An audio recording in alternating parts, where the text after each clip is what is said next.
गौतम बुद्ध के समय में वैशाली राज्य में एक प्रसिद्ध वेश्या रहती थी जिसका नाम आम्रपाली था। वह बहुत सुंदर थी और उसे नगर वधू घोषित किया गया था, यानी पूरे शहर की पत्नी। आम्रपाली इतनी सुंदर थी कि उसके महल के द्वार पर सदा सोने के रथ खड़े रहते थे। यहाँ तक कि महान राजाओं को भी उससे मिलने के लिए इंतजार करना पड़ता था। वह केवल एक वेश्या थी, लेकिन वह इतनी अमीर हो गई थी कि वह राज्य खरीद सकती थी। आम्रपाली का शरीर जितना सुंदर था, उससे कहीं अधिक सुंदर उसकी आत्मा थी, जो सच्चे प्यार के लिए तरसती थी। क्योंकि आम्रपाली खुद से वेश्या नहीं बनी थी, उसे जबरदस्ती राजा ने वेश्या बनाया था।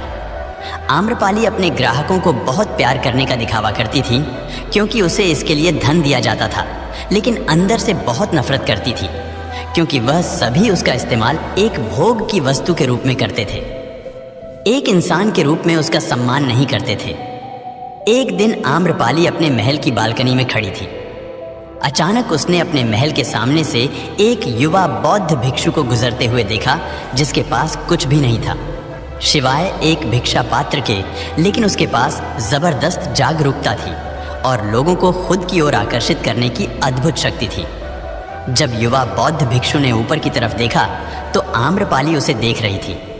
युवा भिक्षु ने आम्रपाली की ओर देखते हुए बेहद सम्मान भाव के साथ आम्रपाली को प्रणाम किया। आम्रपाली एकटक उस युवा भिक्षु को देखती रही और पहली बार आम्रपाली के हृदय में प्रेम का उदय हुआ था, क्योंकि पहली बार किसी ने आम्रपाली को सम्मान की नजरों से देखा था।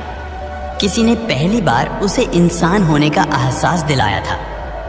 आम्रपाली तुरंत सीढ़ियों से नीचे उतरी और बाहर आकर उस युवा बौद्ध भिक्षु के पैर छुए और कहा, भिक्षु जी, कृपया आज के दिन आप मेरे मेहमान बने और मेरे महल में चलकर भोजन स्वीकार करें। आगे आम्रपाली ने कहा, कृपया मेरे निमंत्रण को ना कहे, क्योंकि पहली बार मैंने किसी को निमंत्रण दिया है। मुझे हजारों बार राजाओं और सम्राटों द्वारा आमंत्रित किया गया, लेकिन मैंने कभी किसी को आमंत्रित नहीं किया है। यह मेरा पहला निमंत्रण है। युवा भिक्षु ने सम्मानपूर्वक आम्रपाली का निमंत्रण स्वीकार करते हुए भोजन ग्रहण किया। भोजन देने के बाद आम्रपाली ने कहा, भिक्षु जी, आज से 3 दिनों के बाद बारिश का मौसम शुरू होने वाला है, जो कि अगले 4 महीनों तक रहेगा, और मैं आपको अपने घर में 4 महीने रहने के लिए आमंत्रित करती हूँ। आने वाले 4 महीनों के लिए यह महल आपका आश्रय होगा। मैं आपको पूर्ण रूप से आश्वस्त करती हूँ कि मैं किसी भी प्रकार से आपके ध्यान की बाधा नहीं बनूंगी, बल्कि मुझसे जितना हो सकेगा आपके ध्यान की सुविधाओं को सरल बनाने का प्रयास करूंगी। दरअसल बौद्ध भिक्षु साल के 8 महीने गांव-गांव घूमकर बौद्ध धर्म का प्रचार करते हैं और 4 महीने वहां एक ही स्थान पर रहते हैं, जहां उन्हें आश्रय मिल जाता है। युवा बौद्ध भिक्षु ने कहा, माफ कीजिएगा देवी, लेकिन इस विषय में मैं स्वयं निर्णय नहीं ले सकता। मैं आपके प्रस्ताव के विषय में बुद्ध से पूछूंगा। अगर वह मुझे अनुमति देंगे तो मैं आपके महल में आश्रय अवश्य ग्रहण करूंगा। इतना कहकर वह बौद्ध भिक्षु वहां से चला गया। इससे पहले कि वह युवा भिक्षु बुद्ध के पास पहुंचता और आम्रपाली के प्रस्ताव के बारे में कुछ बताता, उससे पहले वहां पर मौजूद अन्य भिक्षु बुद्ध के पास पहुंच गए और बुद्ध से कहा, बुद्ध, आप उसी युवा भिक्षु को रोकिएगा। आम्रपाली ने उसे 4 महीने रहने के लिए अपने घर बुलाया। आम्रपाली एक वेश्या है और एक भिक्षु एक वेश्या के घर में 4 महीने रहे, यह सही नहीं है। इससे हमारे संघ में गलत संदेश जाएगा। बुद्ध ने कहा, कृपया आप लोग शांत हो जाएं और उस भिक्षु के आने की प्रतीक्षा करें। थोड़ी देर बाद वह युवा भिक्षु बुद्ध के पास आया। बुद्ध के पैर छुए और उन्हें पूरी कहानी सुनाते हुए कहा, बुद्ध नगर की एक आम्रपाली नाम की महिला ने मुझे बारिश के 4 महीने अपने घर पर रहने के लिए आमंत्रित किया है। मैंने उसके निमंत्रण का अभी कोई जवाब नहीं दिया। मैंने उससे कहा है कि अगर आप मुझे उसके घर रहने की आज्ञा देंगे, तभी मैं उसके घर पर रहने के लिए आऊँगा। अतः बुद्ध, आप जो कहेंगे मैं वही करूंगा। उस युवा भिक्षु ने आम्रपाली के विषय में वेश्या शब्द का प्रयोग ना करते हुए केवल महिला शब्द का प्रयोग किया। बुद्ध ने उस युवा भिक्षु की आंखों में देखा और कहा, तुम रह सकते हो। तभी अचानक बूढ़ा भिक्षु खड़ा हुआ और बोला कि बुद्ध, यह सही नहीं है ये युवा भिक्षु एक सच्चाई छुपा रहा है। इसका कहना है कि एक आम्रपाली नाम की महिला ने अपने घर पर रहने के लिए आमंत्रित किया है, लेकिन वह एक महिला नहीं है, वह एक वेश्या है। बुद्ध ने कहा, मैं जानता हूं, और क्योंकि इसने वेश्या शब्द का प्रयोग नहीं किया, इसका अर्थ है इसके मन में उसके लिए सम्मान का भाव है, इसलिए मैं इसको वहां रहने की अनुमति दे रहा हूं। वहां मौजूद हजारों भिक्षुओं को विश्वास नहीं हो रहा था कि बुद्ध ने एक युवा भिक्षु को एक वैश्या के घर में रहने की अनुमति दे दी है।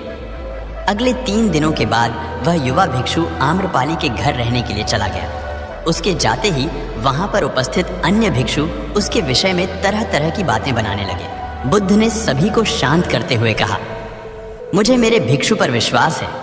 मैंने उसकी आंखों में देखा है कि उसके भीतर तनिक भी भोग की इच्छा नहीं थी। अगर उस भिक्षु का ध्यान गहरा रहा है तो आम्रपाली के हृदय को परिवर्तित कर देगा, और अगर भिक्षु का ध्यान गहरा नहीं है तो आम्रपाली अपने शारीरिक आकर्षण से भिक्षु को परिवर्तित कर देगी। ये एक प्रश्न है, ध्यान और शारीरिक आकर्षण के मध्य, जिसका उत्तर हमें 4 माह के बाद मिलेगा। बुद्ध की बात सुनकर वहां उपस्थित भिक्षुओं ने कहा कि बुद्ध उस युवा भिक्षु पर बहुत अधिक भरोसा करके अनावश्यक जोखिम उठा रहे हैं। वो भिक्षु युवा हैं और आम्रपाली बहुत सुंदर है।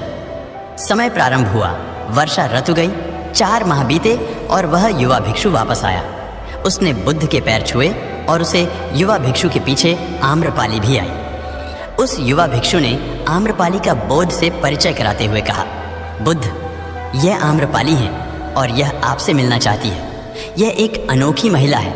यह न केवल सुंदर है, बल्कि इनकी आत्मा उतनी ही शुद्ध है जितनी आप कल्पना कर सकते हैं। आम्रपाली ने बुद्ध के पैर छुए और कहा, मैं पहली बार देखने भर से इस युवा भिक्षु से प्रेम करने लगी थी, इसलिए मैंने इस युवा भिक्षु को अपने सौंदर्य से कई बार आकर्षित करने का प्रयास किया, लेकिन मैं पूर्ण रूप से असफल रही। इसके बजाय इस युवा भिक्षु ने मुझे ध्यान के प्रति जागरूक किया और यह एहसास कराया कि वास्तविक जीवन भोग नहीं अपितु ध्यान है। इसीलिए बुद्ध, मैं अपनी सारी संपत्ति आपके भिक्षुओं को दान में देना चाहती हूँ और शेष जीवन ध्यान में बिताना चाहती हूँ। इसके बाद आम्रपाली बुद्ध के शिष्यों में पहली महिला हुई जिन्हें आत्मज्ञान की प्राप्ति हुई। बुद्ध ने अपने पंथ के सभी शिष्यों से कहा, यदि तुम वेश्याओं की संगति से डरते हो तो उस डर का उस वेश्या से कोई लेना देना नहीं है, बल्कि वह डर तुम्हारे मन की उपज है, क्योंकि तुमने अपनी कामुकता को दबा दिया है और कामुक ऊर्जा को दबाया नहीं जा सकता। अगर तुम इन गंदे विचारों को ज्यादा दबाने की कोशिश करोगे तो ये विचार और अत्यधिक शक्तिशाली हो जाएंगे। फिर तुम इन